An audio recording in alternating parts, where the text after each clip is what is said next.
All right, so here we are with Chris Bartl from Bayside Barbell.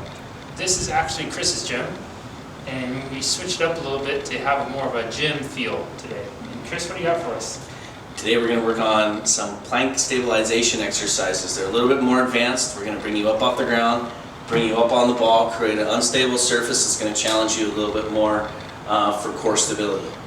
So the first one I'm going to have you do is what I like to call punch outs. So all you're going to do is get into a plank position with your elbows on the ball, your feet behind you, and just stay in a good solid plank position. Now the key to this is to make sure your elbows or your shoulders stay right on top of your elbows and you got a good baseline. You can see Jesse's got a nice straight line. If you go back to the first series where we talked about planks, it's got a nice straight line. Now when we do punch outs, all you're going to do is make a fist with your hands. And all you're going to do is try and punch out. So extend your arms out and pull back. Okay? Every time you extend out, you're going to have to really brace and stabilize with your core because all of a sudden you're elongating and you're making the movement that much harder. Okay? So what you don't want to do is go super fast with this movement. You don't want to reach and punch out because if you can see what happens, his body starts bouncing, he starts bouncing on the ball, and then all of a sudden bad things can happen. You want to slow, control this movement, extend out, brace hard, and come back in. Extend out, really brace in the core, come back in. Extend out one more time, and then come back in.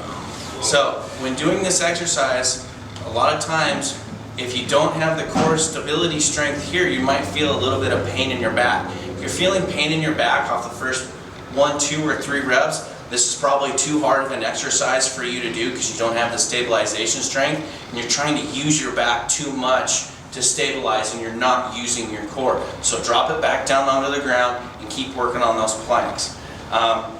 Another thing to really concentrate on is if you do start to feel it in your back, make sure your quads are locked and your butt is tight. You might just be too relaxed everywhere else, and so your back is having to take over. So you have a mental checklist of things that you want to go through if you're starting to feel some things that don't quite feel natural. And I felt that on my stomach. I feel like I'm ready for Baywatch now. And when I started to go really fast like that, it completely went out of my stomach and I started to feel it in my back. I started to feel it in my shoulders more. But once I was really locked in and going really slow, and you see it's not a big, long movement at all. No. I'm not stretching out by any means. So this is something where you just start off and, you know, at first you may be able to only go an inch or two. But that's fine, you want to work up, you want to progress from there. I never went all the way out extended just because functionally I'm not strong enough to support myself there. So remember that, you know, work in your comfortable range of motion, and it's not something that you're expected to be able to go all the way at first. You want to grow with it. Yep, exactly. Awesome, Chris. Sweet.